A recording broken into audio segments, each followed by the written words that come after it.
Oh, we lost one goat last night. It got down to 28 degrees and they crowded each other and one died. So we're down to 5 babies. The one that didn't make it was the one in the last video. The black and white one that was the most scrawny. And so it was probably weak anyway. I actually found it here by the front door. So I'm not sure what happened to it. It might have got squished. It might have, who knows? We don't know. It didn't look necessarily squished like some of the other ones in the past have. But it's possible. I don't know. Anyways, but it was one of the more weaker, frail ones, so it probably wouldn't have made it anyway. That I don't know. But these guys look a little bit more strong. They're shivering though. It's cold. It's only like 30 degrees still. 30 some degrees. I don't know exactly. It was 30 when I got up. It was 28 this morning.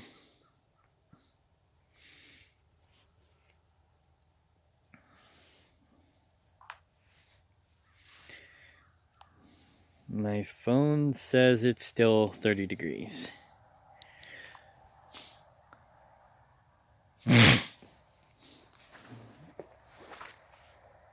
My other phone. I was going to record with it, but it stopped recording and it acted like it was full of memory, but I looked at the memory and it wasn't full, so I don't know what that's all about.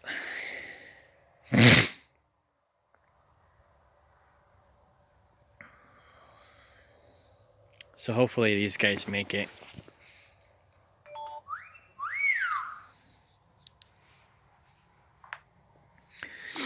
The weather this week, it's supposed to rain Wednesday and Thursday.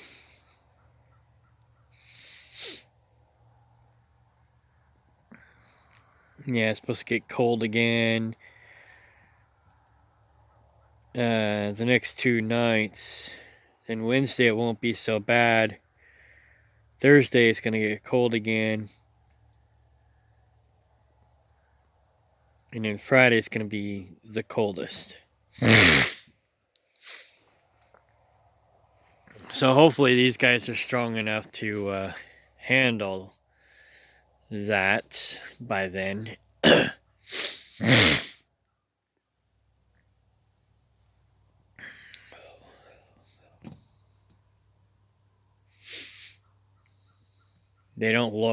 These guys don't look frail like the black one did. This one here maybe, but the other ones look like they're a little tougher, they're fattened up and stuff like that, but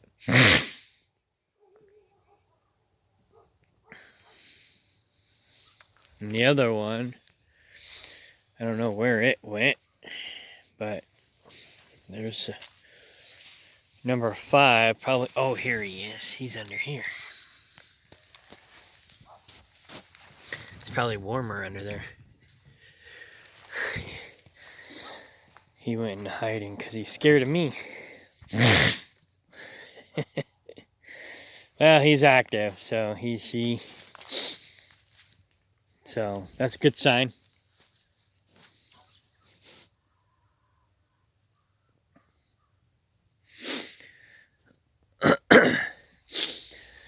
Anyway, I'm home for a week. I got like maybe 4 or 5 projects I want to do. This goat house, I want to get started on it. I won't get it done this week because I'm working all by myself, as usual. And it took me a while to do that one all by myself.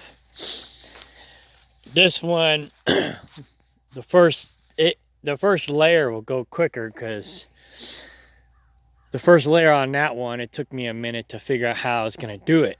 Now I know how I'm going to do the first layer.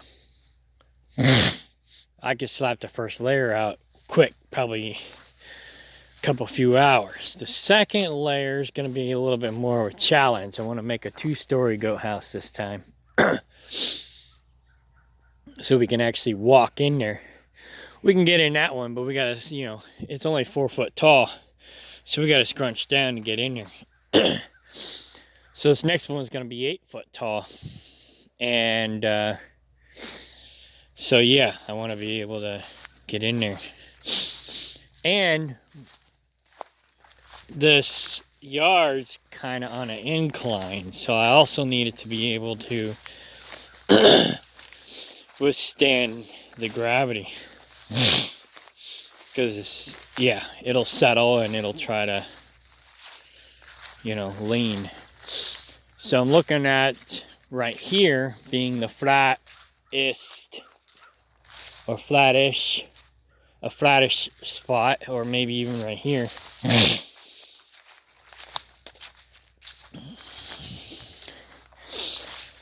Somewhere in here will be probably the flattest area. And probably right here. And start building it there. It's like a little dip there. Problem with that is when it rains, the water might flow that way.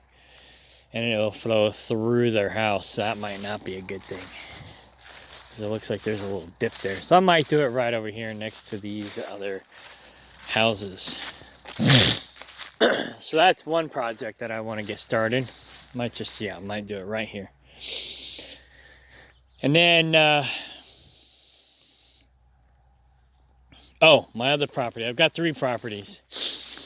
So, my roofing material just got in last week. It wasn't supposed to be until next month, but I got in this last week. So I'm gonna go pick it up, and I'd like to get it on my building on the other property this week. Like I said, it's supposed to rain Wednesday and Thursday, so Thursday's Thanksgiving. So I'll probably end up having Thanksgiving with friends or family or both. And then I had a dream about water filtration or whatever. Not really water filtration, but I have this free food and medicine Discord and Facebook and some other stuff. But anyways, I dreamt that in the Discord that I had a section for free drink, free food and medicine and free drink. And somebody actually asked about, for suggestions. And I woke up around midnight and went into my Discord, and I actually didn't have that section. Sorta. I had a water section for solar water air collector. So it's like a solar generated water collector. It sucks water out of the moisture in the air. If you live in a humid area, it would be perfect. If you live in a dry area, it would be good there too, because that's where you need the water the most. But even in a humid area, you'll have more water. So that'd be amazing for somebody like us who's off grid. I don't know how much those are, but anyways, I had that in there. And so I created a new section because I was like, okay,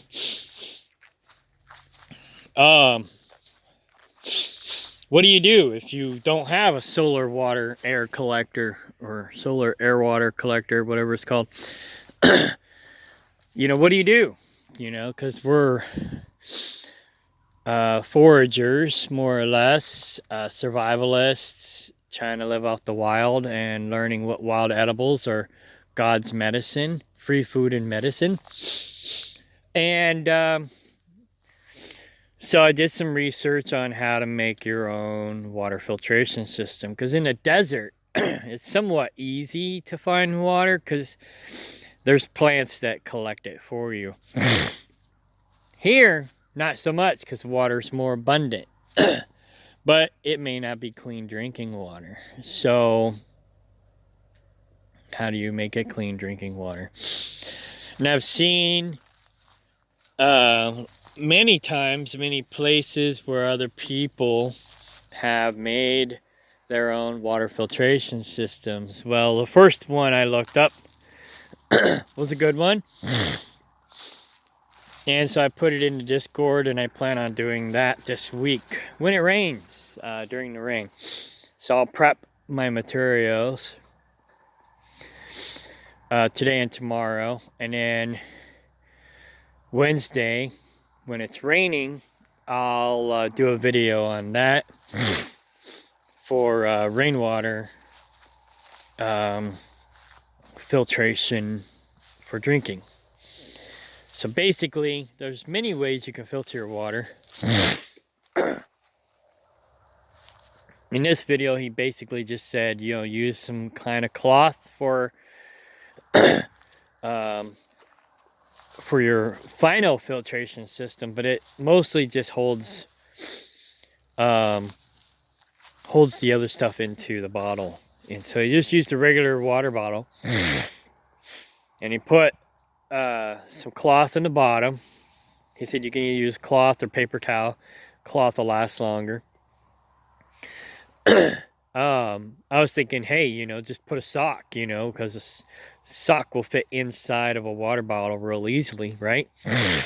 So you just stick the whole sock in there, fold the sock over the side, and then you have a whole liner, right?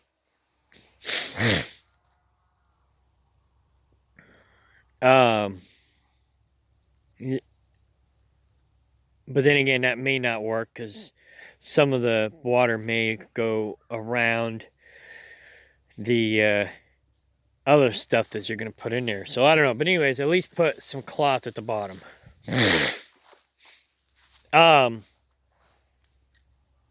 Then what you do is you put charcoal in the very bottom. Make the charcoal as fine as possible. I'm getting cold. My fingers are getting cold anyways. Put my gloves back on. Make sure the charcoal is as fine as possible, because the finer the charcoal, the better the filter. And then sand, then sand on top of that. Let's set this down right here. Whoa, it's sliding. Oh, the light's on too. Put these gloves on, it's freezing. Yeah, I'm off grid too, so I don't have any heat. I didn't want to really get up this morning. I was freezing. But I had my, I wasn't like freezing. I had like 5 blankets on me. And my PJs and some sweats. So it was actually warm, but it was cold to get up because it was 30 degrees when I got up. And I was like, I don't want to get up. But anyways, so put a soccer cloth at the bottom of the bottle. Then charcoal, real fine charcoal. Then sand. And then small, gravel, so you filter out your tiny rocks, put them on top. So, you can even go bigger rocks even on top, the bigger, your filtration system you're using. So like if you use a 5-gallon bucket, or even a 55-gallon barrel, you can have even a little bit larger rocks at the top. But basically charcoal at the bottom, sand in the middle, and then pea gravel or even smaller than that kind of gravel at the top. There's Dora. So I'm going to do that experiment. It's not really an experiment because other people have already done it. Oh, she's going to poop. We don't want to film that. Some other people have already done it, but you know, I've never actually done it. I've only seen people do it.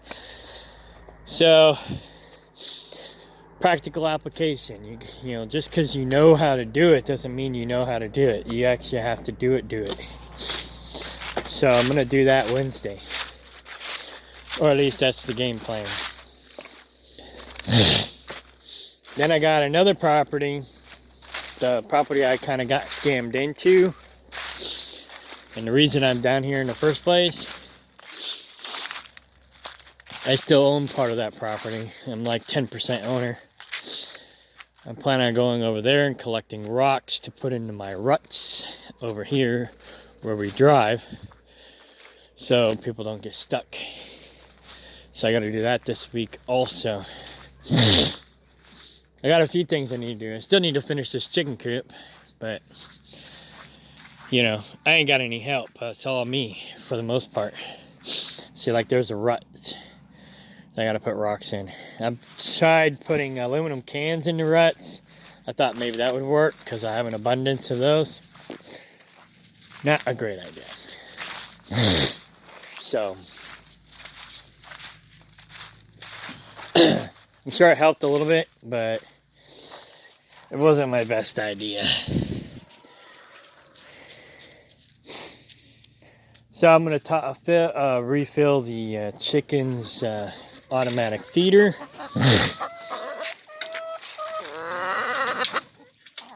If you need an automatic feeder idea, this is a fairly good one. Basically, all I did was, I was online looking for automatic feeders for chickens, and they didn't really have any good ones. I mean, they had good ones, but they're all gravity fed, where the chickens can eat as much as they want. And I didn't want them to be dependent on grain, even though they love it. I want them to be out foraging for food. I put all the paper in here so they can scratch it and tear it apart. And as you can see, they've been doing a pretty good job.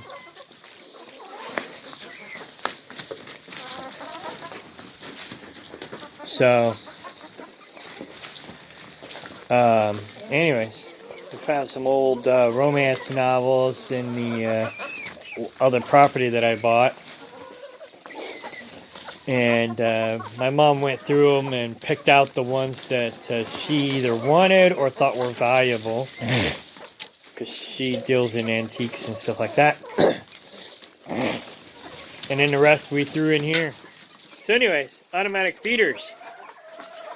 So I bought this. It's basically a deer feeder for hunting. Yep, it's empty. And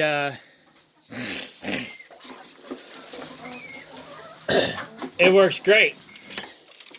You can set the timer.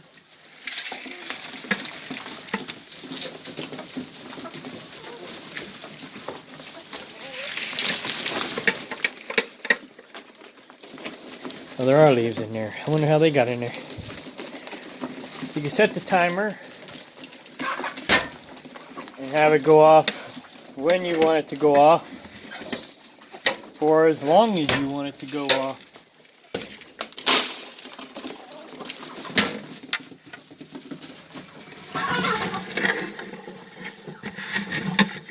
And then you just hang it up. Now I've had some problems. I've been having to work out the details.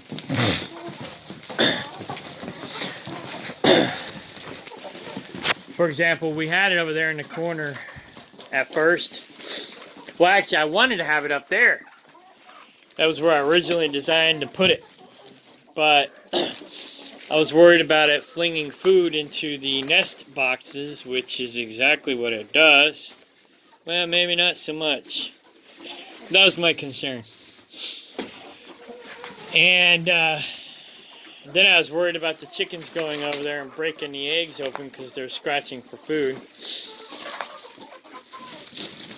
And David didn't like it so far up. So we came up with that solution. We hung it over there, put a board up,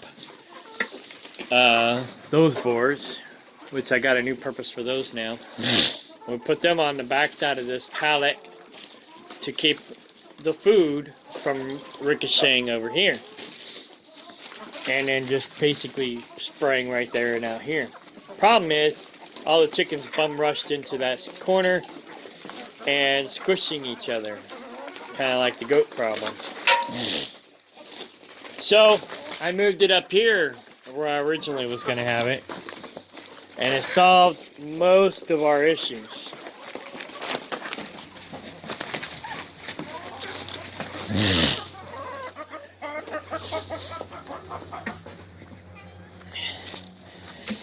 So, yeah, that's the only problem with it. You know, when it goes off, they all rush to wherever it sprays the food. And if it's too concentrated in one section, they'll trample each other for it. Because they're aggressive, especially the older ones. Most of the chickens we lost were the babies, or you know, the younger ones. So, and like this one here, she's smart. She stays out of the way. She's smaller, but she's smarter. So, but anyways, I didn't want them to be dependent on the grain, yet they somewhat are. They're very aggressive. They love that grain. But they're scratching the heck out of this paper. And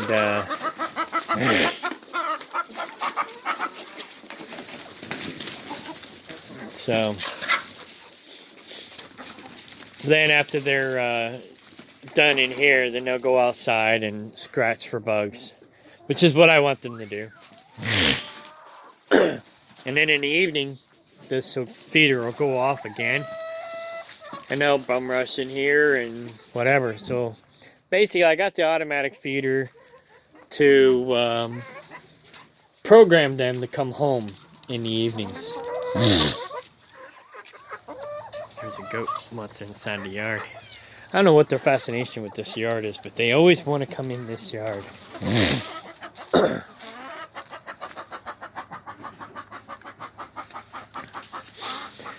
So anyways, I got the automatic feeder program to go off in the evening to program them to come back home in the evening.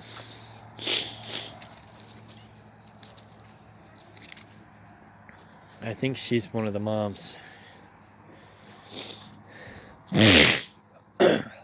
We basically have three females that can or will get pregnant. We got that one who is a mule. She pretty much has never gotten pregnant and probably never will. I don't know what her deal is, but anyways, yeah, my fingers are freezing. Okay, bye.